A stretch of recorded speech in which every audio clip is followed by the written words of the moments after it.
네, 여러분 식사 잘 하셨습니까? 네, 식사 잘 하셨습니까? 라는 인사는 한국 인사말에만 있다고 그럽니다.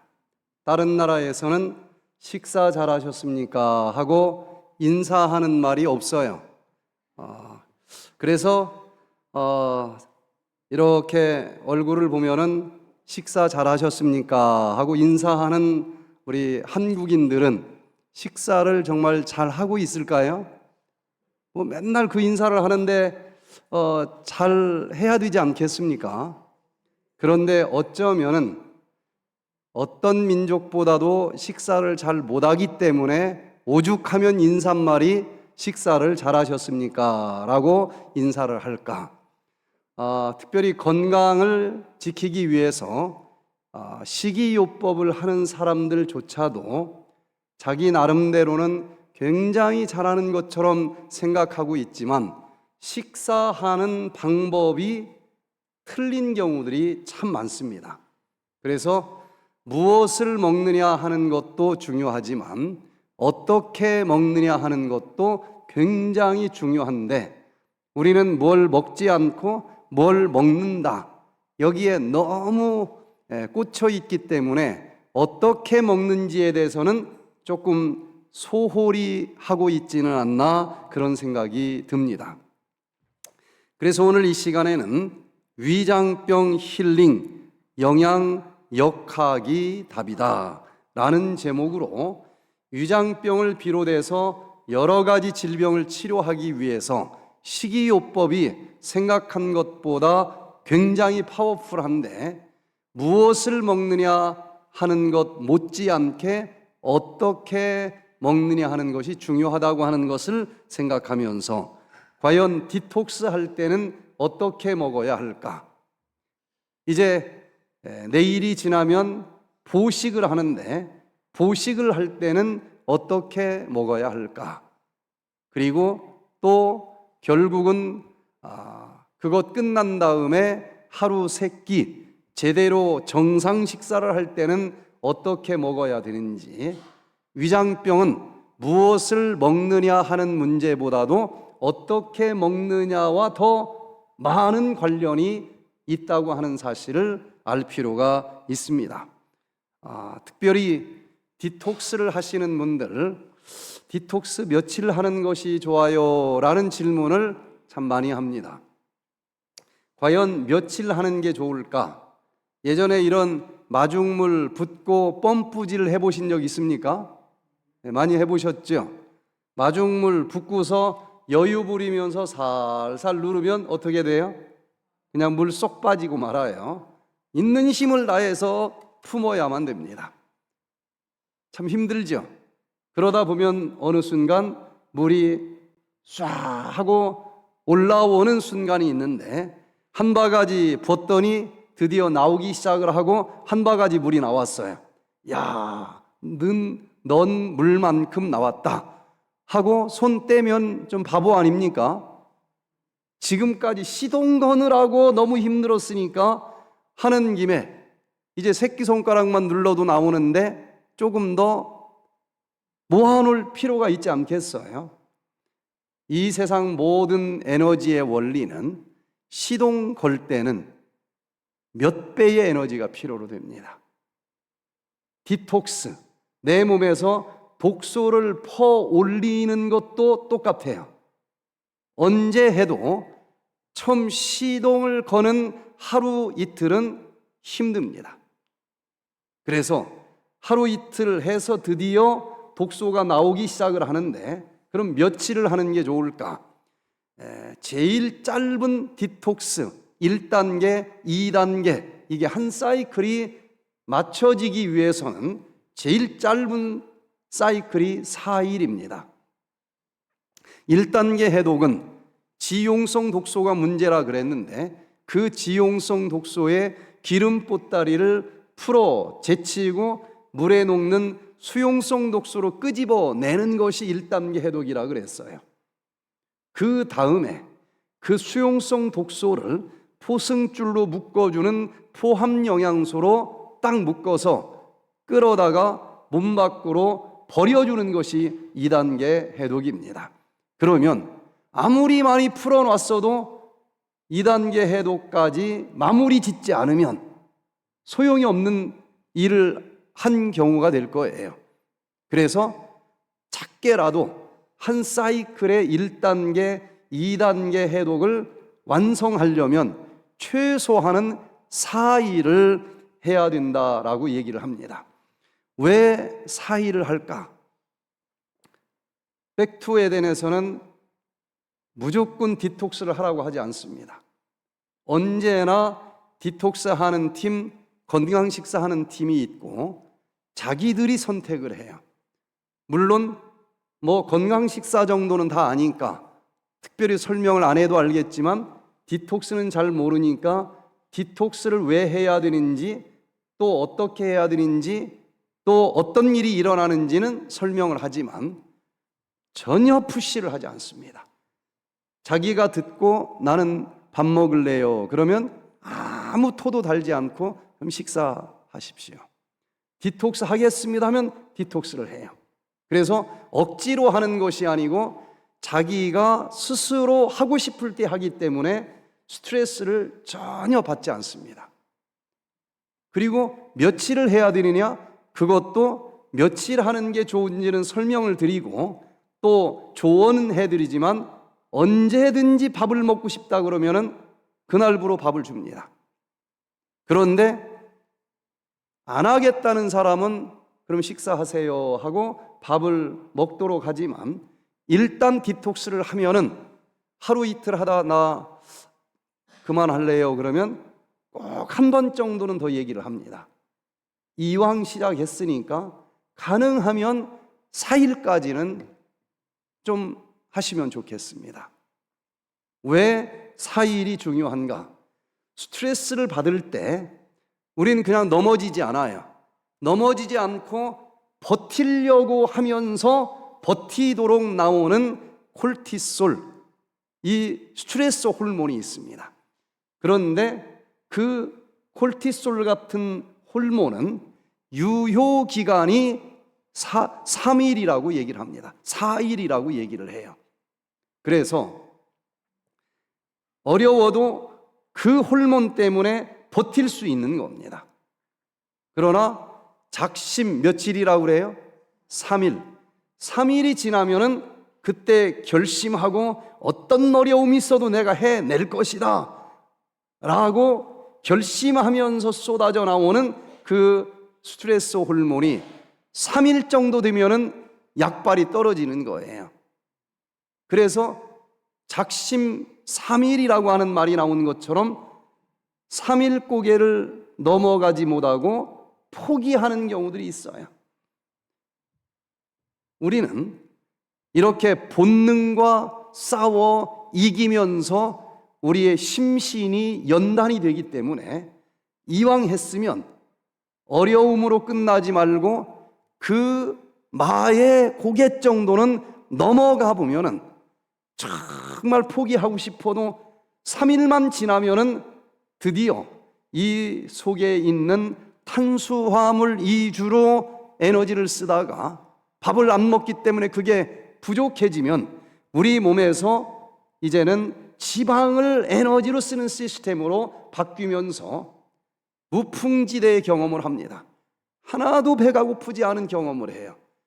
그건 한 번이라도 경험해 보신 분들은 그게 얼마나 큰 기쁨인지 느낄 수 있어요. 그래서 하려면 1단계, 2단계 해독이 끝나는 최소한의 기간인 4일 정도는 하자. 그리고 힘든 경험만 하는 것이 아니고 그 다음 독소가 나간 것만큼 몸이 가볍고 또 1차 그 치료 효과가 나타나는 그 맛을 볼 때까지는 하자. 그래서 4일은 가능하면은 하면 좋겠다라고 권합니다. 4일이 지난 다음에 어떤 분들은 너무 힘들어서 나 밥 먹을래요. 얼른 줍니다. 그런데 어떤 분들은 하나도 배가 안 고파요. 그런 분들이 많아요. 이거 며칠이라도 할 수 있겠네요. 나갈 독소는 많고 견딜 수 있다. 디톡스를 막 억지로 참으면서 하라고는 하지 않습니다. 더 하고 싶어요 하는 분들은 좀 더 하게 하는데, 그러면 며칠을 하는 게 좋을까? 그러면 10일짜리를 한번 도전을 해보시지요. 다니엘이 지금까지 먹던 세상의 음식이 아니고 특별히 에덴의 음식을 먹으면서 피부가 먹지 않는 사람들보다도 최소한 더 좋아질 때까지 공개 임상 실험을 하게 됐는데, 며칠 동안 했습니까? 10일을 했더니 그 당시 무슨 측정 도구가 없지만 그냥 피부에서 봐도 그 음식 먹지 않던 사람들보다도 훨씬 윤택했다 그랬습니다. 그래서 10일을 한번 도전을 해보면 겉모습으로 야 좋아졌네 하는 변화가 나타날 수 있다는 거예요. 피부 점막세포에서 변화가 나타나요. 그래서 10일 정도를 하고 나면 독소가 빠져나갔기 때문에 그냥 영양소 따지지 않고 굶는 단식을 하면은 10일 정도 하면은 얼굴이 초췌합니다. 그러나 백투에덴 디톡스는 10일을 하면은 독소는 빠져나가고 평상시 부족했던 영양소는 다 공급을 해줬기 때문에 쭈글쭈글하지 않아요. 그리고 팽팽합니다. 빛이 나요. 그래서 10일을 한번 도전을 해보시죠. 그러고서도 나는 더 하고 싶다 그러면은 21일을 한번 도전해 보십시오. 중간에 힘들면 언제든지 먹을 수 있기 때문에 스트레스 받지 않습니다. 배가 부르지는 않아요. 배가 고픕니다. 어느 정도 고픈가? 한 끼 굶었을 때 배고픈 정도만 배가 고파요. 왜? 최소한의 칼로리는 먹었고 영양소 종류로는 밥을 먹을 때보다도 더 많아요. 그래서 그저 남들 먹는 거 보면은 나도 먹고 싶네 하는 생각이 잠깐 들 수는 있지만 견디고 얼마든지 운동도 다 할 수 있는 정도의 상태로 갑니다. 21일의 근거는 내가 지금까지는 이런 나쁜 줄 알면서도 음식을 먹었는데 지금부터는 그런 음식 먹지 않고 정말 좋은 음식만 먹겠다. 그런데 21일을 적어도 해야만 이 새로운 음식에 대한 시냅스 회로가 만들어진다는 과학적인 연구 결과가 있어요. 그래서 21일 정도 하면은 새로운 회로가 뇌신경세포에서 만들어지기 때문에 도전해 볼 만한 날짜가 됩니다. 어떤 분들은 더 하고 싶다고 그래요. 그러면은 정말 오랫동안 평생 가지고 있던 질병 좋아지는 것을 보니 뿌리를 뽑고 싶다라고 하는 분들은 84일을 해보라고 합니다. 130일까지 하신 분도 있어요. 84일을 하면 연구 결과에 의하면 뇌신경에서만 회로가 만들어진 것이 아니고 여기서 찌지지지직 하고 신경 신호가 가면서 드디어 손끝, 발끝까지 그 행동이 84일을 반복하면 몸이 기록을 하는 기간이 된다라고 이야기를 합니다. 그러면 옛날 습관으로 돌아가지 않아요. 이런 원칙은 제시하지만 이 날짜를 이렇게 84일 쭉 할 수도 있고 아주 좋은 냉장고를 하나 사고 싶은데 300만 원이래요. 살 수 있는 힘이 있고 여유 있으면 일시불로 사도 되지만 꼭 그래야만 냉장고 내 것 되는 것은 아니잖아요. 할부로 살 수도 있어요. 즉 4일짜리를 하고 그 사람이 다시 하고 싶을 정도로 충전되는 시간이 일주일이면 일주일 먹다가 또 4일 할 수도 있고, 몸이 좀 많이 약한 사람은 한 달을 먹다가 다시 4일을 할 수 있고, 독소만 이렇게 반복적으로 걷어내면서 하는 여러 가지 스타일이 있습니다. 그래서 디톡스는 목표를 정하고 너무 힘들게 하지 말고 자기 몸에 맞게끔 정말 하고 또 건강식을 하면서 채우고 또 하고, 이런 방법으로 내 몸에 있는 독소가 다 빠져나갈 때까지 하기 때문에 한 번만 방법을 제대로 배우면은 그리 어렵지 않게 할 수 있습니다. 저 같은 경우는 한 달에 4일씩 해요. 40일씩 하는 게 아니고 4일씩 하고 나면은 지금은 이런 정도 톤으로 저는 거의 하루도 빠지지 않고 강의를 하는데, 강의를 해도 지치지 않아요. 또 배고픔도 느끼지 않습니다. 그리고 한 달 먹다 보면은 또 다시 하고 싶은 정도로 충전이 돼요. 그래서 몸이 언제나 컨디션이 일정하게 유지될 수 있는 기쁨을 누립니다. 자, 이제 두 번째, 디톡스만 하는 게 아니고 내일 하루만 더 하면 이제 뭐 할 수 있어요? 먹을 수 있습니다. 먹는데 드디어 먹는다 하고 한 바구니 먹으면 큰일 납니다. 보식하는 과정이 있어야 돼요. 단식을 했을 때 보식의 원리는 단식한 날짜 곱하기 2배수만큼 보식을 해야 된다라고 얘기를 합니다.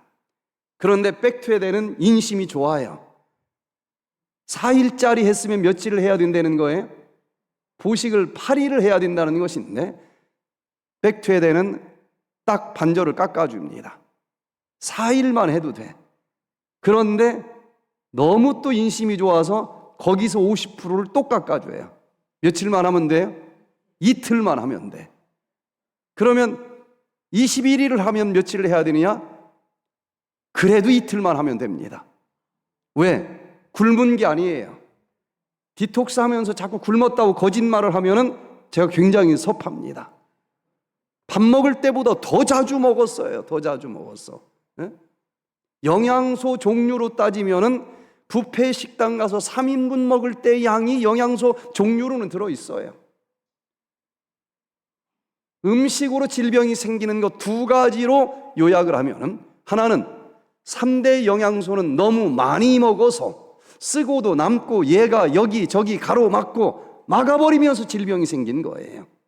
두 번째는 이 3대 영양소를 피가 되고 살이 되고 에너지가 되게 하기 위해서 양은 적지만 얘들을 대사작용이 진행되도록 비타민, 미네랄, 효소라고 하는 미량 영양소가 있어야 되는데, 현대인들은 거의 모든 사람들이 미량 영양소 결핍증 식사를 하고 있습니다. 그래서 백투에덴에서는 잘못 먹어서 생긴 질병을 한 끼에 잡기 위해서 칼로리는 너무 많이 먹어서 생겼으니 500kcal 줄여서 너무 힘들지 않게 먹고, 그리고 미량 영양소가 결핍돼서 생겼으니까 미량 영양소는 보통 먹을 때보다 더 많이 먹으면서 한꺼번에 식사로 인해서 오는 질병을 치료하는 그런 식사를 하는 것입니다. 이제 보식을 할 때는 어떻게 먹어야 될까? 단식을 한 다음에 보식을 할 때는 뭐가 들어오면 여기서 몇 번 씹기도 전에 손이 여기서 하나 올라온다는 느낌이 들어요. 그냥 끌어당깁니다. 밑 빠진 이 도가니에다가 붙는 것처럼 한없이 들어갑니다. 한없이. 큰일 납니다. 이렇게 하면은. 그런데 백투에덴 디톡스를 하고 보식을 할 때는 배가 그렇게 죽을 정도로 고플 때까지는 가지 않았기 때문에 여기에서 한없이 끌어당기질 않아요. 그래서 그냥 먹으면서도 오토파지가 진행됐기 때문에 독소는 빠져나가서 몸은 가벼워지고 그간에 부족했었던 영양소가 채워졌기 때문에 몸은 더 실해졌어요. 단식은 저도 예전에 많이 해봤는데 하면 할수록 더 겁이 납니다. 정말 필요하니까 또 단식하며 기도한다고는 했지만 가면 갈수록 쉬운 게 아니고 까마득해요. 이걸 어떻게 또 하나. 왜? 단식하면서 밀양영양소가 다 빠져나갔기 때문에 몸은 부실해진 거예요. 하면 할수록 몸은 부실해집니다. 그래서 가면 갈수록 더 금식이 어려워져요. 쉬운 게 아니고. 그런데 백퇴된 디톡스는 하면 할수록 밀양영양소가 채워지기 때문에 더 쉬워요. 배가 더 안 고파요. 그리고 독소 분해가 강력하게 진행이 되기 때문에 독소가 짓누르면서 찌뿌둥하고 무거웠었던 것이 사라지기 때문에 오히려 더 가벼워집니다. 그리고 밥을 먹다가도 보식을 하다가도 더 먹고 싶은데 참는 게 아니고 그냥 자기가 수저를 놓고 싶어요. 그렇게 배가 고프지 않습니다. 예전에 금식을 해보신 분들이 비교해보면 확연히 다르다는 것을 느낄 수 있을 거예요. 그냥 수저 놓으라고 하면 놓을 수 있어요.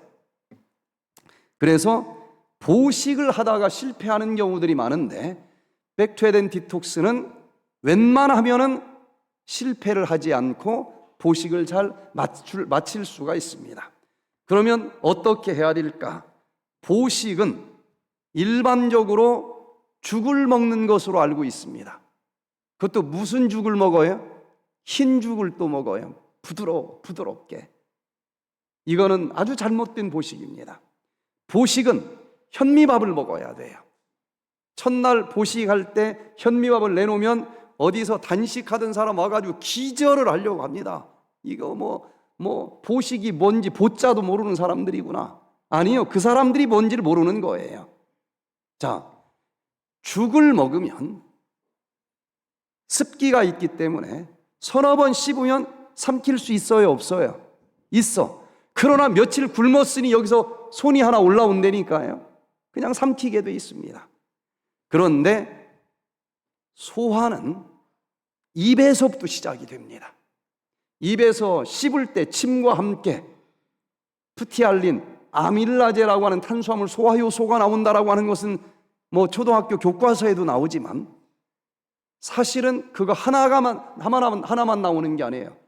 10가지 이상의 수많은 효소와 그리고 호르몬들이 쏟아지는데 얼마나 중요한 것들이 쏟아져 나오는지 몰라요. 그러니 한 번이라도 더 씹을수록 좋은 겁니다. 죽은 씹을 게 없어요. 혹시 씹어도 그 습기가 여러 가지 효소는 농도가 중요한데 다 농도가 묽어지기 때문에 재구시를 못합니다. 그래서 현미밥을 먹고 100번씩 씹어야만 됩니다. 그래도 죽을 먹지 않는 것이 좀 걱정이 되는 분에게 다시 설명을 드리면 죽으로 먹는 거는 좋은데 소도방에서 쓴 죽을 먹으면 안 되고 입에서 쓴 죽을 먹으라는 얘기입니다. 아무리 단단한 현미밥이라 할지라도 여기서 100번을 씹으면 죽이 될까요? 안 될까요? 죽이 됩니다. 한 번은 백퇴된 프로그램에 남편 멱살을 끌고 온 부인이 있었습니다. 왜 그런가 하고 보니까 백퇴된 갔다 와서 백미를 싹 버리고 현미로 바꿔버렸어요. 그런데 남편은 현미밥 체질이 아니라는 겁니다. 근데 부인이 양보를 안 해요. 이게 좋다고 했는데 이걸 먹어야지. 그래서 부부싸움이 진행이 됐고 이제는 이혼을 할 지경까지 된 거예요. 전화가 왔습니다. 부인한테. 우리 이혼하게 생겼어요. 왜요? 남편이 현미밥 체질이 아니기 때문에 당신하고 살다가 굶어 죽게 생겼으니 이혼을 해야 되겠다. 그게 웬일인가 들어보니까 화장실로 데리고 가더래요. 남편이 현미밥을 먹었는데 변기 속에 현미밥이 떠 있는 거야.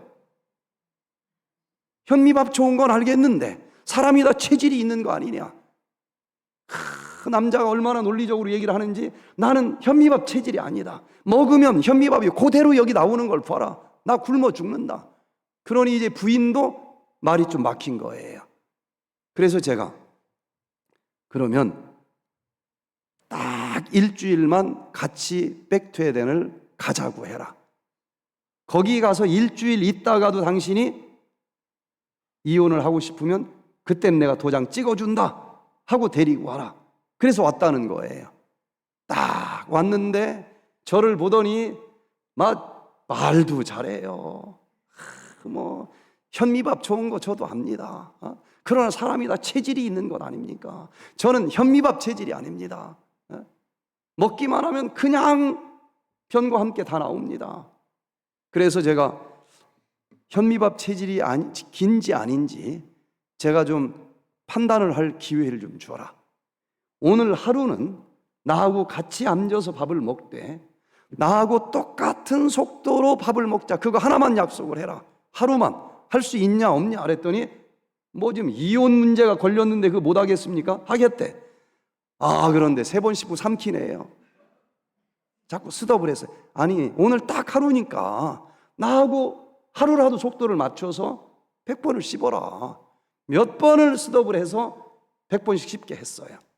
그리고 이제 하룻밤 잠을 자고 아침밥을 먹으러 나왔습니다. 현미밥이 변과 함께 나왔습니까? 그랬더니 뒷머리만 긁네요. 아무리 현미밥 체질이 아니어도 여기서 100번을 씹었으면 뭐가 됐어요? 죽이 됐는데 뭐 대장으로 가면 얘들이 다시 붙어가지고 나옵니까? 현미밥 체질이 아닌 사람이 이 세상에 한 명도 없습니다. 100번을 안 씹는 사람만 있을 뿐이에요. 어떤 소화기관이 약한 사람이랄지라도 100번을 씹으면 절대로 현미밥이 굴러나오지는 않습니다. 그래서 죽을 먹기는 먹는데 소도방죽 먹지 말고 현미밥 죽을 먹어라. 그리고 5대 영양소를 다 먹어야 되는데 백미는 95% 영양소 다 던져버리고 5% 찌꺼기만 먹는 건데 지금 굶었어도 며칠 굶었어요. 5% 영양소 가지고는 안 되는 겁니다. 무조건 현미밥이어야 돼요. 100% 다 먹어야 됩니다. 100번만 씹으면 다 소화가 되게 돼 있어요. 두 번째, 보식은 연착륙 식사를 해야 됩니다. 야, 먹는다고 한 사발을 먹으면 4000피트 하늘을 날던 비행기가 드디어 목적지 왔다. 갑자기 땅으로 쿵 하고 내려오는 것 같은 식사를 하는 거예요. 깨집니다. 망가져요. 큰일 납니다. 이거 잘못해가지고 119를 부른 경우도 여러 명이 있어요. 자, 언제 내렸는지도 모르게 조금씩 내려서 연착륙을 해야 되듯이 안 먹던 상태에서 먹는 상태까지 언제 거기까지 갔는지 모르게 조금씩 양을 늘려서 연착륙을 하도록 해야 된다는 것입니다. 그래서 한 이틀 정도만 철저히 나눠드린 레시피대로 보식을 하시고 그 다음에 갑자기 옛날처럼 많이 먹는 것이 아니라 조금씩 거기서부터 늘려가면서 디톡스를 오래 했으면 그 기간을 조금 더 늘려가면서 하면은 무리가 되지 않습니다. 세 번째, 좀 전에 얘기한 것처럼 입에 뭘 넣었다. 그럼 몇 번을 씹어요? 100번을 씹어야 됩니다. 100번을 씹는 것이 얼마나 중요한지 생각한 것보다 이것처럼 중요한 게 없어요. 치료봉사 278페이지에 만일 그대의 식사 시간이 제한된다면 그대의 음식을 통째로 삼키지 말고 오히려 적게 먹고 천천히 씹어 먹으라. 음식에서 얻는 유익은 먹은 음식의 양에 달려 있다기보다는 오히려 철저히 소화된 음식에 달려 있으며 삼킨 음식의 양에 있지 않고 음식이 입에 머무르는 시간의 길이에 달려 있다. 저는 소화기관이 아주 약한 사람이었습니다. 고등학교 때는 돌멩이를 먹어도 소화시킨다고 하는 나이 아니겠어요?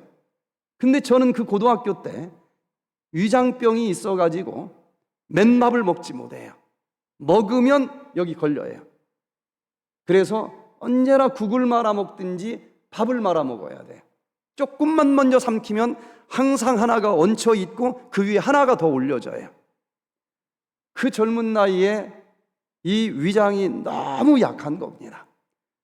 그런데 이 치료봉사의 말씀을 이해하면서 100번 씹기를 시작을 했는데 그 뒤로는 저보다 소화기관 좋은 사람이 있으면 제가 내기하자고 덤빕니다. 양배추 먹는 것보다 위장병 치료에 더 중요한 건 100번 씹기예요. 정시에 먹는 겁니다. 뭘 먹는 것보다 100번 씹기, 정시에 먹고 간식하지 말고 과식하는 거. 그래서 역류성 식도염 환자, 위궤양 환자, 장상피 화생, 수많은 위장병 환자들이 백투에덴에 와서 너무 쉽게 치료가 돼요. 한 달 내로 거의 치료됩니다. 그런데 제가 양배추 먹으라는 얘기는 한마디도 안 해요. 뭘 먹느냐보다도 더 중요한 것은 100번 씹기입니다.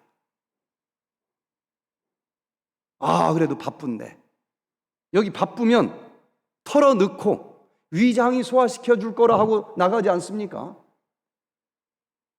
굉장히 문제가 많아져요. 위장에는 분문이 있고 저 밑에 유문이 있는데, 유문은 위장에 들어온 음식이 죽이 되기 전에는, 유미즙이 되기 전에는 절대로 열어주지 않도록 센서가 달려 붙어 있어요. 100번을 씹었으면 탄수화물 다 소화시켰고 지방질도 침에서부터 소화시키는 효소가 나옵니다. 위장에서 단백질 조금만 소화시켜주면 오케이, 죽이 됐으니까 열어주는데 5번 씹고 삼키면 재수 없는 밥풀떼기만 한 반 토막 나고 밥 한 알짜리가 들어가는 것도 있을까요? 없을까요? 있어요.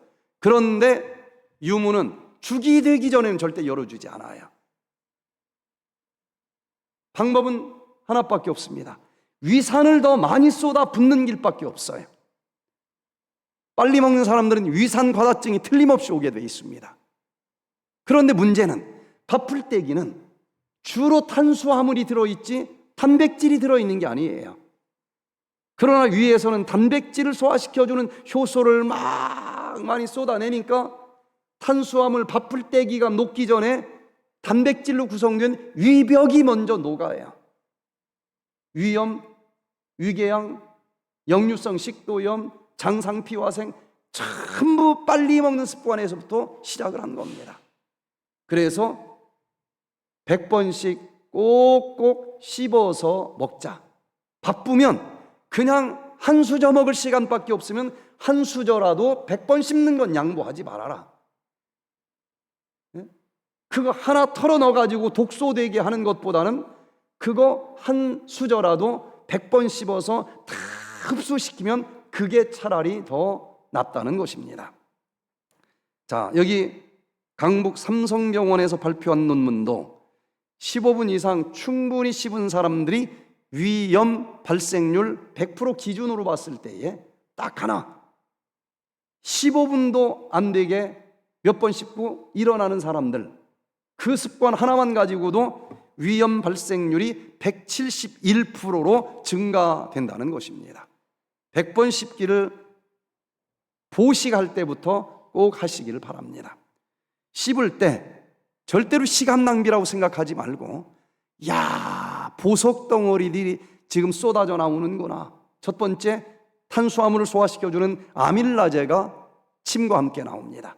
씹으면 지방질을 소화시켜주는 리파제도 벌써 여기서부터 나오는 것으로 밝혀지고 있어요. 여러 가지 병원균도 섞여 들어올 수 있는데 그걸 죽이는 글로불린 A라고 하는 항체도 나옵니다. 또 바이러스, 균까지 죽이는 락토페린도 나오고, 또 균을 죽이는 라이소자임도 나오고, 과산화 수소와 같은 활성산소를 싹 무력화시켜주는 페록시다제라고 하는 항산화제도 나옵니다. 또 파로틴, 별명이 노화 방지 호르몬이라고 하는 이름을 갖고 있어요. 뼈와 치아를 형성하고 혈액순환을 증가시켜주는 호르몬이라서 늙지 않게 만들어준다는 거예요. 이게 침과 함께 나옵니다. 또 NGF, 여러 가지 뇌신경계통에 문제가 있는 알츠하이머, 파킨슨 이런 것들을 막아주는 NGF가 나옵니다. 씹을 때 치석을 방지해주는 뮤신도 나오고, 또 나이가 들면 맛을 느끼는 미래가 다 죽습니다. 나이 들면 30분의 1로 줄어들어요, 청년들보다도. 그런데 침 속에 이 미래를 다시 만들어주는 거스틴 호르몬도 나옵니다. 그래서 100번 씹을 때 절대 낭비가 아니고 이것을 생각하면서 꼭꼭 100번을 씹으시고, 백투에덴에 가보면 식탁마다 모래시계가 있습니다. 30분짜리 그냥 씹는 거 싫으면 모래시계 30분 지날 때까지는 씹자. 그 어떤 것보다도 효과가 아주 큽니다. 자, 그래서 오래 씹어라. 우리는 떡으로만 살 수 있는 자가 아니고 영적으로 말씀이라고 하는 음식을 먹으면서 살아야 되는데, 성경 1000번 읽었어. 이것보다도 꼭 한 번 말씀을 음미하고 또 음미하고 음미하면서 한번 씹어보시기를 바랍니다. 내가 주의 법을 어찌 그리 사랑하는지요. 내가 그것을 종일 작은 소리로 읊조리나이다. 주의 말씀의 맛이 내게 어찌 그리 단지요. 내 입에 꿀보다 더 다니이다. 저는 불교 집안에서 자랐기 때문에 성경이 참 어려웠습니다. 대학 들어가서 그래도 상식적으로라도 성경을 한 번 정도는 읽어야 되겠다 해서 읽는데, 그랬느니라 혓바닥도 잘 안 돌아가고 이게 무슨 소리인지 이해도 안 되고, 탁 1장 펼치자마자 궁창이 있는데 시궁창밖에 저는 떠올려지질 않아요. 그래도 참고 몇 페이지 더 나갔더니 할례라고 하는 말이 나오는데 도대체 머리를 굴려도 무슨 뜻인지 떠올려지질 않아요. 그래서 교회 다니는 어떤 젊은 여청년한테 할례가 뭐냐고 물어봤더니 웃기만 하네. 진짜 몰라서 물어요? 진짜 몰라서 물어본다. 어려워요. 그런데 이 말씀을 꼭 씹으면서 읽고 또 읽고 그걸 쉽게 풀어주는 예언의 신의 주석을 보면서 읽었더니, 이야, 이게 진짜 꿀송이처럼 단맛이 난다는 게 무엇인지 이해가 됐어요. 이렇게 꿀처럼 달 때까지 말씀도 꼭꼭 씹어서 먹어보시기를 바랍니다. 또 규칙적으로 정해진 시간에만 먹어야 돼요. 뭘 먹느냐 하는 것보다도 위장병 치료에는 이게 더 중요합니다. 하루 3끼, 아침, 점심, 저녁 이렇게 먹어야지 중간에 간식하지 말고, 야식처럼 해로운 게 없어요. 폭식하지 말고. 자, 5번째는 식사 중에는 물을 먹지 말자. 식후에도 먹지 말자. 왜? 이게 전부 호르몬의 농도가 중요한데 희석이 돼요. 같이 물 말아 먹든지 국을 말아 먹으면. 밥 먹자마자 또 물 2잔 마시면 위산의 농도가 또 묽어집니다. 그래서 하루 먹는 물은 충분히 먹지만 시간을 조절을 해서 이 위장이 음식을 소화시켜 줄 수 있는 그 2시간만큼은 먹지 말자. 물을 마시면 30분이면 흡수되니까 적어도 식전 30분 전까지 마셔주고, 식후 2시간 이후에 마실 시간이 너무 많아요. 그렇게 물을 중간에 충분히 마시면서 살아가도록 하자. 자, 이제 이런 보식의 원리로 내일 모레부터 보식을 하실 텐데, 그러면 어떻게 해야 되는지 여러분들에게 이미 레시피를 나눠드렸죠. 어떤 원리인지만 말씀을 드리겠습니다. 한 수저를 먹어도 우리 세포는 5대 영양소가 있어야만 만들어지기 때문에, 그리고 이 세포는 수명이 있어서 매일 죽어요. 그래서 한 수저를 먹을지라도 5대 영양소를 갖춰서 먹어야 됩니다. 그게 여의치 않는다? 그러면 우리는 24시간 리듬으로 살아가기 때문에 하루 3끼 먹은 걸라 통틀어서라도 5대 영양소를 갖춰서 먹어야 돼요. 자, 원리는 이렇습니다. 첫날 보식의 메뉴를 보면은 아침 7시 반에 먹는데 현미 콩밥을 한 수저 먹어라. 그랬더니 한 수저가 사람마다 달라요. 어떤 사람은 한 주걱이 한 주걱.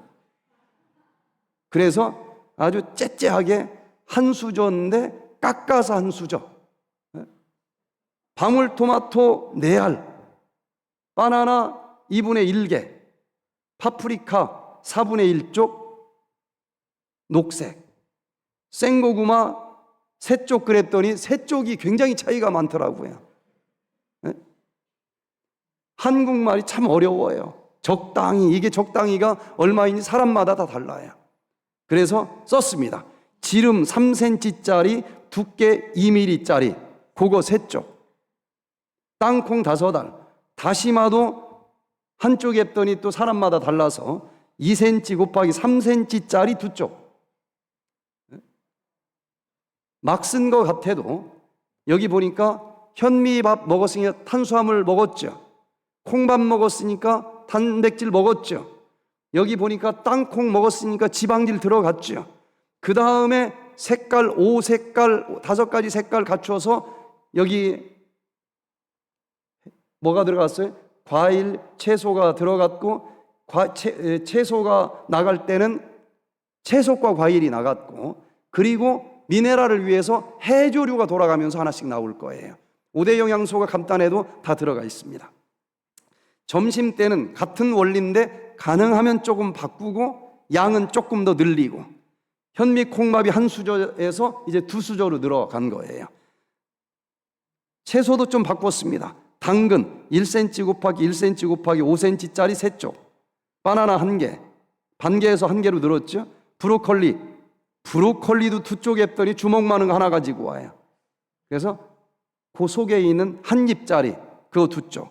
파프리카 이젠 색깔이 바뀌었어요. 비타민 종류가 달라집니다. 적색으로 2분의 1쪽, 호두 1개, 두부 4분의 1모, 다시마 3쪽.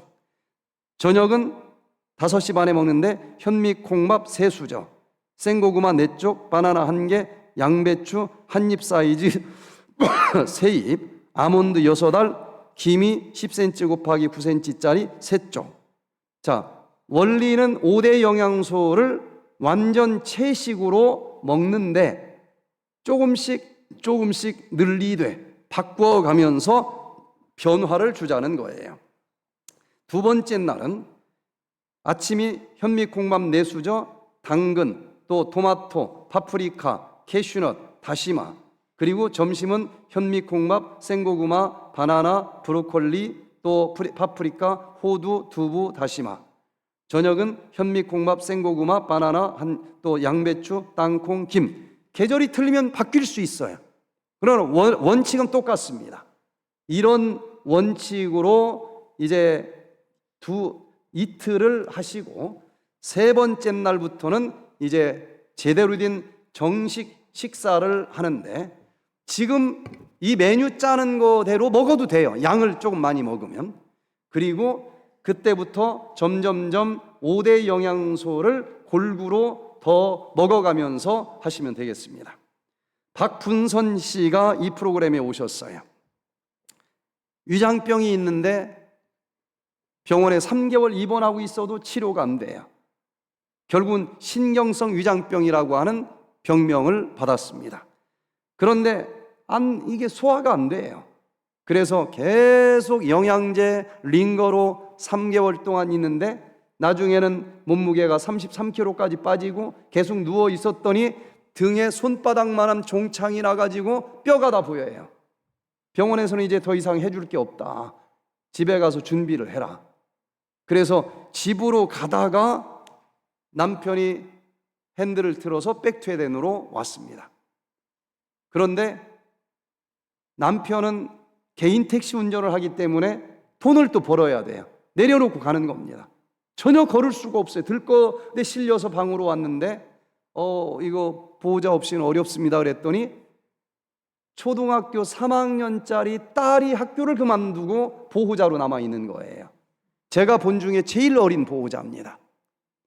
1개월을 있었는데 1개월 하고서 집에 가서 배운 대로 하다가 3개월 있다가 돌아왔는데 33kg 체중이 54kg가 돼가지고 온 거예요.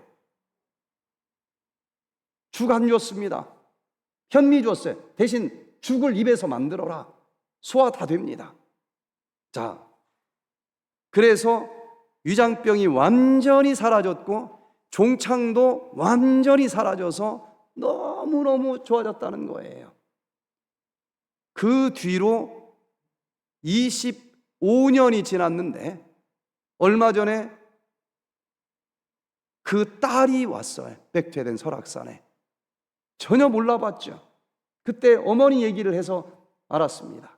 그래, 어머니 어떠냐 그랬더니 70대 후반인데 지금도 밭일 나가고 있다는 거예요. 그리고 백퇴된 올 때는 몸이 이 정도가 되니까 멘스가 끊어졌었대요. 근데 완전히 회복이 돼서, 그게 회복이 돼서 자기 밑에 동생을 또 하나 그 뒤로 낳았다는 거예요. 얼마나 반가운 만남이었는지 모릅니다. 세 번째, 이제는 그러면 보식 다 끝나고 건강 식사는 어떻게 먹어야 될까? 제가 시간을 좀 빨리빨리 좀 달려보도록 하겠습니다. 리비히의 최소율의 법칙을 보면은 식물학자인데 어떤 비율로 비료를 줘야만 가장 효율적으로 많이 크게 할 수 있을까? 이 실험을 하면서 발견한 것인데, 여기 이런 옛날 이런 물통이 있었죠. 여기다 물을 부으면은 어떤 널판지만큼 물이 채워질까요? 제일 낮은 널판지만큼 채워지고 더 부어도 다 쏟아져 나갈 거예요. 그래서 여러 영양소가 골고루 있어야 식물도 크는데 많이 준 것만큼 크는 게 아니고 가장 적은 것만큼 크고 많이 준 건 다 빠져나가더라. 이게 최소율의 법칙입니다. 모든 성장의 이론에는 이게 다 적용이 돼요. 그래서 우리는 세포 하나가 만들어지기 위해서도 5대 영양소가 다 필요한데 얼만큼 만들어질까? 제일 적게 먹은 것만큼 만들어지고 나머지는 쓰레기가 됩니다. 그래서 한 수저를 먹을지라도 5대 영양소를 골고루 갖춰서 먹자. 그러면 5대 영양소 식단 짜는 법을 좀 알아야 되지 않겠습니까? 여기 태초에 우리에게 하나님이 가르쳐 주신 식단 딱 한 구절 속에 5대 영양소가 다 들어있어요. 창세기 1장 29절에 하나님이 가라사대 내가 온 지면에 씨 맺는 모든 채소와 씨 가진 열매 맺는 모든 나무를 너희에게 주노니 너희 식물이 되리라. 어떻게 이 간단한 한 구절에 5대 영양소가 다 들어있을까? 완전 채식인데 여기 보니까 씨 맺는 모든 채소, 보리도 채소지만 싹을 잘라 먹지 않고 조금 기다리면은 열매가 맺히죠. 이걸 우린 곡식이라고 합니다. 모든 곡식은 최고의 탄수화물 공급원이에요. 쌀, 보리, 밀. 그리고 또 단백질은 씨 맺는 모든 채소 중에서 콩잎을 채소로 뜯어 먹어도 되지만 조금 기다렸다가 열매를 먹으면 콩, 단백질의 최고 공급원이 됩니다. 또 지방은 씨 가진 열매, 바로 견과류, 또 참깨처럼 종실류, 이 씨앗을 먹으면 지방이 가장 좋은 것으로 들어 있습니다. 씨 맺는 모든 채소에 줄기, 잎사귀, 뿌리를 먹으면 거기에 각양각색의 비타민이 들어있고, 그리고 또 씨 가진 열매, 과일 속에도 비타민이 들어있고, 그리고 또 미네랄은 씨 맺는 모든 채소 속에도 있고 해조류에 많이 들어있어요. 그래서 여기 있는 말씀대로만 먹으면 5대 영양소가 가장 좋은 것으로 골고루 갖추어져서 어떤 식단보다도 건강하게 살아갈 수가 있다고 하는 것입니다. 자, 그러면 첫 번째, 탄수화물은 무엇으로 먹어야 될까? 곡식으로 먹는데 중요한 것은 통곡류로 먹어야 된다는 거예요. 그러면 이 통곡류와 정백미의 차이는 뭘까? 우리가 음식을 먹고 소화되면 포도당이 되어서 세포 속에 있는 미토콘드리아에 들어가고 여기서 ATP 에너지가 만들어지면 그 힘으로 우리가 살아가는 것인데, 포도당이라고 하는 장작 하나로 에너지가 만들어지지 않습니다. 여기에 산소가 있어야 되고 그래서 숨을 쉬는 거예요. 그리고 양은 적지만 비타민 B1, 마그네슘 이런 비타민과 미네랄의 불소식의 영양소가 있어야 이게 활활 타면서 ATP, 에너지가 만들어지는 것입니다. 그런데 정백미, 흰 쌀을 먹으면 어떤 일이 생길까? 하나님이 주신 쌀 중에서 흰 쌀을 먹으면 쌀 눈이 떨어지겠죠. 쌀 눈 속에 66%의 영양소가 들어있습니다. 누르스름한 거칠거칠한 껍질도 다 벗겨야만 백미가 나오겠죠. 그 현미 껍질 속에 29%의 영양소가 들어있어요. 그래서 흰쌀, 흰밀가루를 먹으면 그 좋은 95%의 영양소는 다 어떻게 할까요? 돼지님에게 갖다 바치고 나는 찌꺼기 5%만 먹는 거예요. 그러니 여러 가지 질병이 안 생길 수가 없는 겁니다. 하나님이 주실 때는 다 필요하니까 주신 거예요. 좀 거칠거칠할지라도 다 필요하다 믿고 통째로 먹어보시게 되기를 바랍니다. 그게 당뇨병에 걸리지 않는 비결이고, 그리고 혈당이 언제나 일정하게 유지될 수 있는 비결입니다. 여기 2020년도 논문에 보니까 통곡류를 먹으면 비만, 당뇨병, 심혈관 질환, 암 이런 것을 먹으면 먹을수록 반비례 적게 걸린다. 왜? 버렸던 그 거칠거칠한 것, 그래서 버리고 달콤한 것만 먹으려고 했는데 그 거칠거칠한 섬유질이 기가 막힌 영양소라는 겁니다. 혈당을 얘들이 스펀지처럼 끌고서 한꺼번에 혈관으로 들어가지 못하게 하면서 혈당을 조절을 해주고, 또 너무 많은 콜레스테롤을 스펀지처럼 딱 끼고서 그냥 대변으로 버려주고, 중금속, 농약, 독소를 버려주면서 우리 몸의 건강을 위해서 너무너무 필요한 영양소인데 이걸 알고 보니 다 빼버리고 먹는 잘못을 하고 있었다. 영적인 음식도 마찬가지입니다. 천번 만번 죄를 져도 그저 눈물을 흘리면서 잘못했습니다 하고 회개하면 다 용서해 주신다. 얼마나 달콤한 복음입니까? 먹어야 돼요. 백미 먹지 말라는 게 아닙니다. 그 달콤한 십자가 복음 먹으시게 되기를 바랍니다. 그런데 그것만 먹지 말고 너 다시는 죄를 짓지 말아라. 율례와 법도와 그리고 율법과 계명도 거칠거칠해 보이지만은 그것이 우리의 영적인 죄를 깨닫게 하시고 그 영적인 죄를 회개하도록 예수님 십자가로 인도하는 몽학선생과 같은 역할을 하면서 우리에게 혹시 섞여 들어올 수 있는 여러 가지 독소들을 다 버리게 해주는 것이 바로 율법이요 계명이니까 이것도 통째로 먹고, 언제나 혈당이 80에서 120 좋은 일이 있으나 아니면 어려운 일이 있으나 너무 나락으로 떨어지지도 않고 너무 교만하지도 않고 언제나 일정한 믿음을 갖고 살아갈 수 있는 저와 여러분이 되기를 간절히 바랍니다. 두 번째, 한 수저를 먹어도 단백질은 먹어야 돼요. 단백질은 뭘로 먹으면 좋아요? 고기로 먹어야 될까? 콩으로 먹어야 될까? 콩으로 먹어야 됩니다. 자, 여기 Current Nutrient Report, 이 논문 2022년 6월 달에 과학적으로 발표한 논문을 보니까 단백질을 먹기는 먹는데 고기로 먹는다. 동물성 단백질로 먹으면 포화지방이 많아요. 피를 끈적끈적하게 해줍니다. 식이섬유가 없어요. 고기 속에는 독소를 버려주지를 못합니다. 그래서 결론적으로 고기 단백질을 먹으면 비만이 옵니다. 심장병, 대사증후군, 당뇨병, 위장관계 질병, 암 이런 여러 가지 질병이 오게 되어 있다는 거예요. 반대로 에덴 동산에서 가르쳐 주신 채식 위주의 콩, 식물성 단백질을 먹으면 섬유질이 포만감을 주기 때문에 너무 많이 먹을 수도 없어요. 그리고 또 여기 그 섬유질이 최근에 밝혀진 것은 대장에 살고 있는 유익균의 밥이라는 거예요. 그 유익균이 섬유질을 먹고 숫자가 늘어나면서 우리 몸에 좋은 유익한 물질들을 얼마나 많이 만들어내는지 모른다는 것입니다. 혈압도 조절해주고 염증도 치료해주고 콜레스테롤은 섬유질이 잡고 대변과 함께 버려주고, 그래서 대두, 메밀, 퀴노아 이것은 이 논문에서도 완전 단백질이다 라고 얘기합니다. 다 같은 단백질이 아니에요. 소화가 되면 여러 아미노산들이 있는데 그 중에 필수 아미노산은 꼭 먹어야만 됩니다. 합성이 안 되기 때문에. 그런데 한 가지 식품 속에 필수 아미노산이 얼마나 많이 들어있느냐를 가지고 국제보건기구에서는 점수를 매겼어요. 0에서 1.00 만점까지. 그런데 여기 보면 제일 앞에 대두콩이 1.00 완전 단백질로 나옵니다.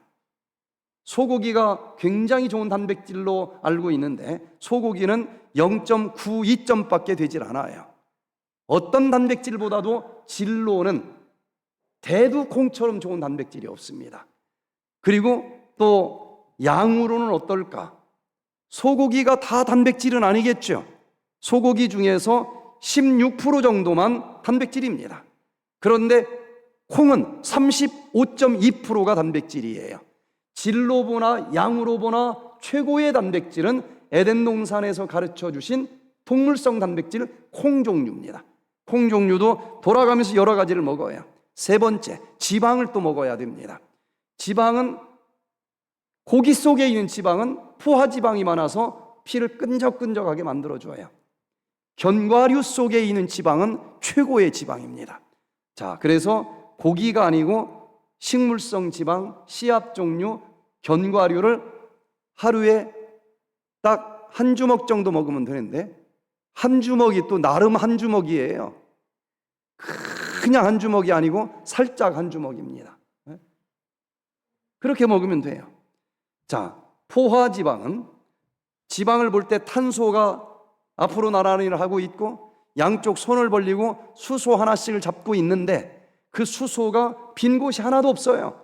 그런 것을 우리말로는 수소가 포화되어 있는 지방이다. 포화지방이라고 부릅니다. 그런데 밑에는 그 중에 몇 개가 수소가 비어 있어요. 불포화 지방입니다. 이게 왜 중요할까? 요것에 따라서 지방의 성질이 달라요. 특별히 포화지방은 이게 빈틈이 없어요. 포화지방으로 세포에 막을 만들면 영양소가 들어갈 여지도 없습니다. 그런데 밑에 있는 불포화지방으로 세포막을 만들면은 자연계에서는 이 수소가 한쪽에서만 잡아당기고 한쪽에서는 비어 있습니다. 그리고 쌍으로 비어 있어요. 그래서 이 탄소도 손은 있는데 수소를 잡지 못하고 있고 이 탄소도 손은 있는데 수소를 못 잡아. 그러니까 둘이 멋쩍어서 우리끼리라도 위로하면서 살자. 그래서 탄소를 연결하는 선이 그 부분은 두 개의 선이 있습니다. 이중결합이라고 그래요. 다른 데는 하나의 선으로 연결되어 있어요. 어디가 더 튼튼할까요? 단일결합, 이중결합. 네.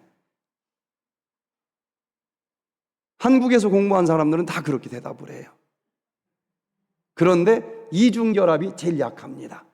왜? 다른 데는 양쪽에서 잡아당기니까 나름대로 균형이 있어요. 이중결합은 한쪽에서만 잡아당기니까 이쪽으로 쳐져. 끊어지겠죠? 안 끊어지려고 버텨. 계속 불안하게 왔다 갔다 합니다. 여기로 영양소가 들어가는 문이 돼요. 그래서 이 식물성 지방은 불포화 지방이기 때문에 세포에 막을 만들 수 있는 최고의 지방이라는 것입니다.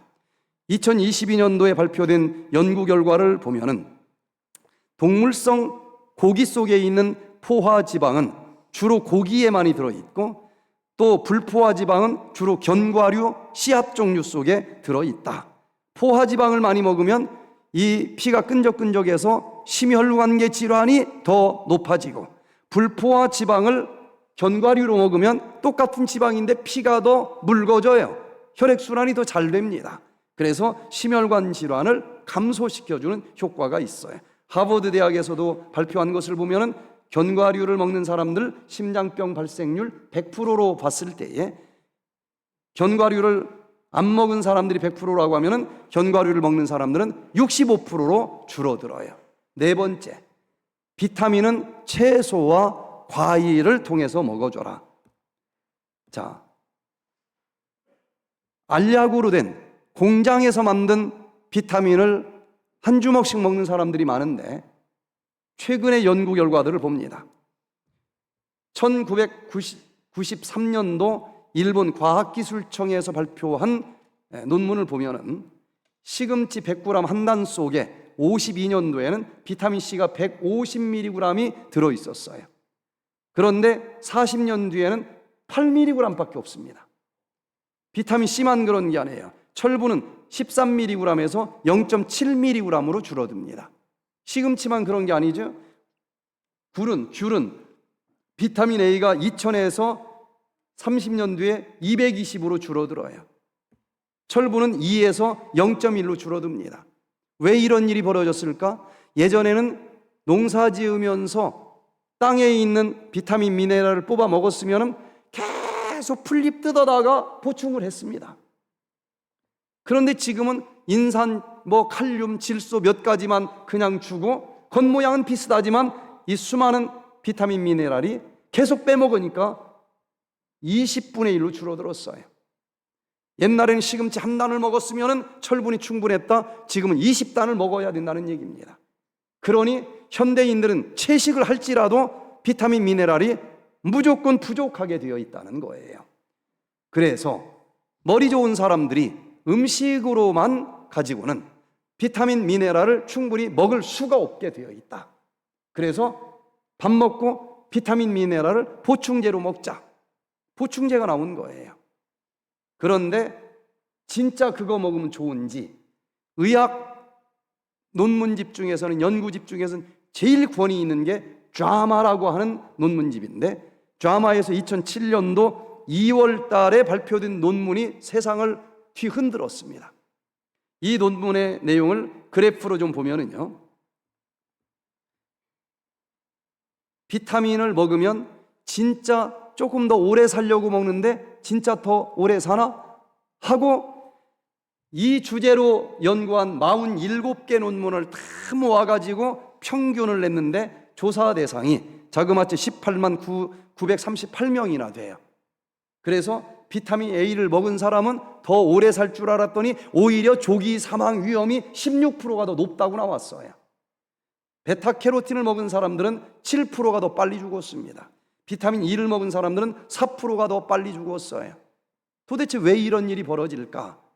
여기 2009년도에 발표된 논문을 보니까 천연 비타민, 천연 음식 속에 있는 비타민 E는 실험관 내에서 사용해봐도 암을 죽이는 효과가 있고 우리 몸속에서도 암을 죽이는 효과가 있었는데 공장에서 만든 합성 비타민은 실험관에서는 암을 줄여드는 것으로 나오니까 과학자들이 자꾸 똑같은 비타민이라고 얘기하는 거예요. 그러나 먹으면 몸속에서는 항암 효과가 없다. 같은 게 아니고 차이가 분명히 있다. 비타민 E는 어디에 있든지 탄소 몇 개, 수소 몇 개, 화학 구조식은 똑같습니다. 그러니까 똑같은 비타민 E라고 얘기할 만해요.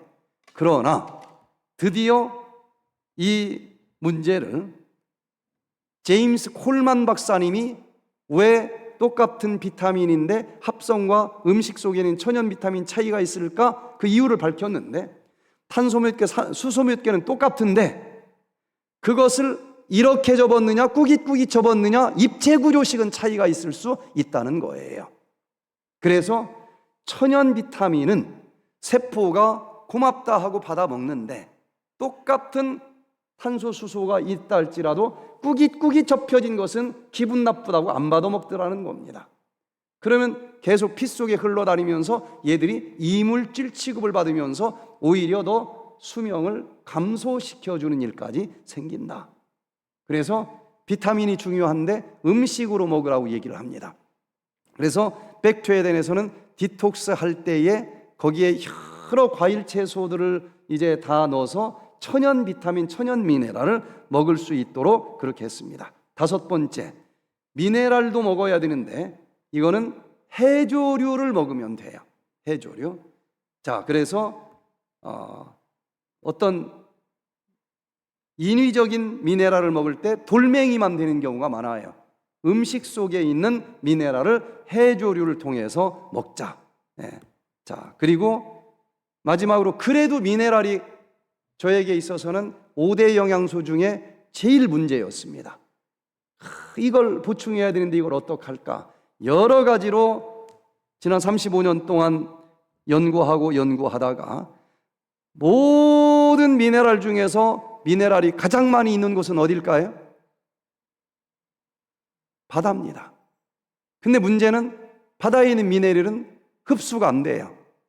그냥 먹을 수가 없습니다. 그래서 또 오염돼 있잖아요. 또 바닷물이 바다 깊은 한 600m 이상 심층수 바닷물을 끌어올려 가지고 이걸 다 나노 단위의 필터로 또 걸르고, 그리고 그 속에 있는 100종류, 사람 몸속에 있는 미네랄과 구성 성분이 100% 똑같아요. 그것을 100% 뽑아 가지고 흡수될 수 있도록 처리를 한 천연 미네랄을 해서 먹으면 미네랄 결핍 문제를 해결할 수 있다라고 생각을 했습니다. 자, 여러 가지 과정이 있는데 모든 찌꺼기를 다 걸러내고, 그리고 거기에 있는 모든 미네랄 100종류를 다 추출을 한 다음에 이온화를 시켜서 흡수가 될 수 있도록 그렇게 해서 인체 구성 성분과 똑같은 100종류의 모든 미네랄을 소금 모양으로 담았습니다. 비교를 해보면요, 정제염은 마그네슘이 10mg 밖에 들어있지 않습니다. 천일염에는 979mg이 들어있어요.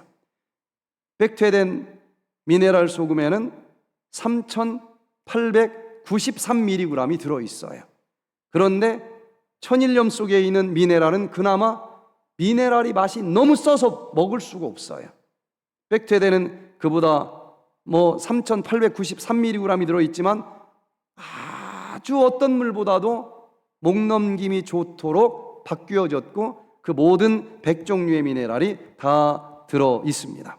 그리고 또 미세 플라스틱이 프리로 서티피케이션이 또 증명을 해주고 있고, 또 강력한 슈퍼 알칼리 항산화 미네랄이 됩니다.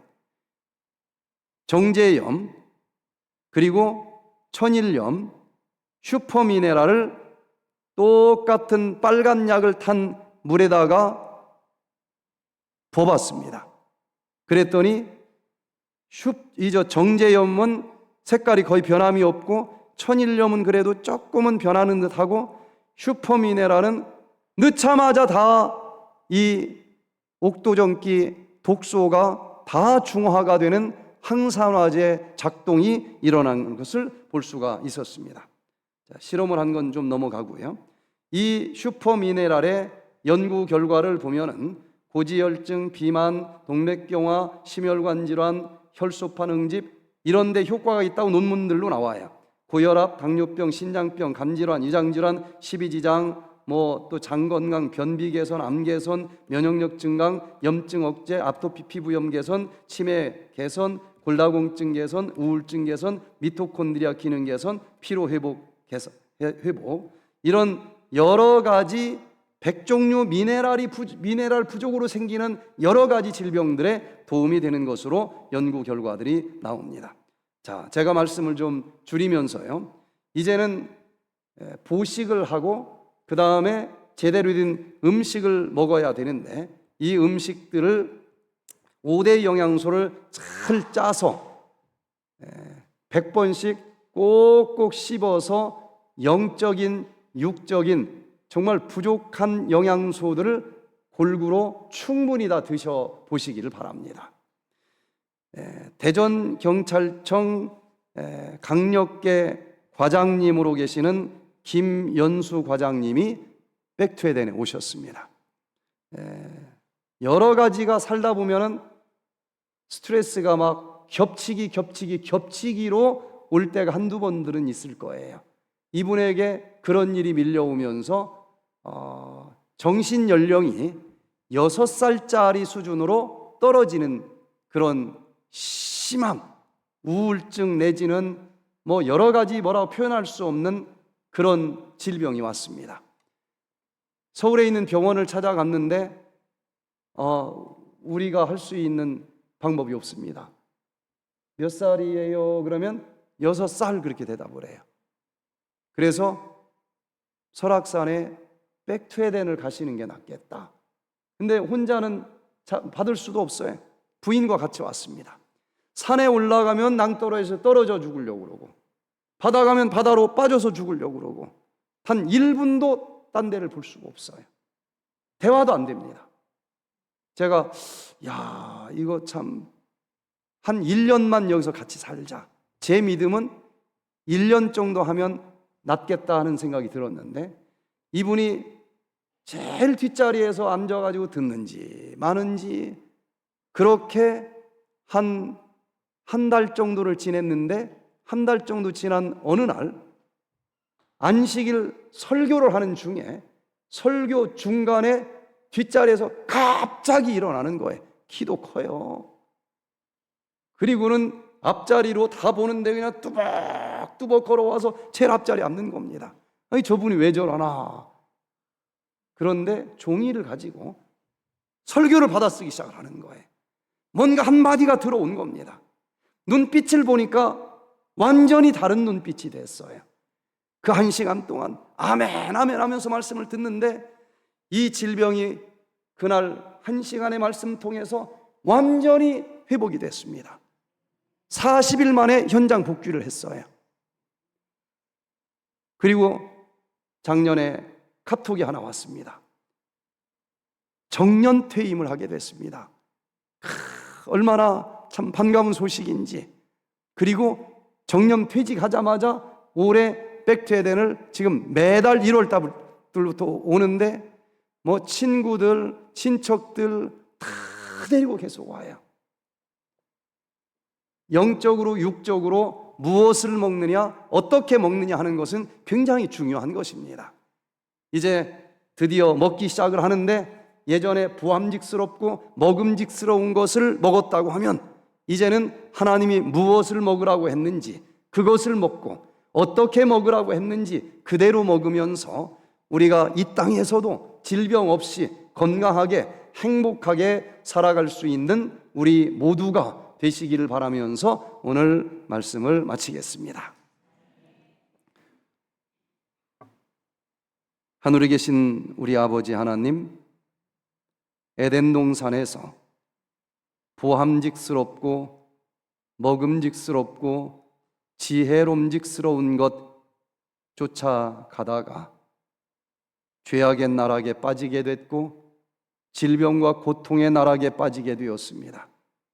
불쌍히 여겨주셔서 저희들의 영적인 눈을 뜨게 해주시고 영적인 귀를 열어주셔서 이제는 그것이 아니고 우리가 살 수 있는 길이 무엇인지, 우리가 건강과 행복을 위한 길이 무엇인지 보고 들을 수 있도록 은혜를 주시는 것 인해서 감사를 드립니다.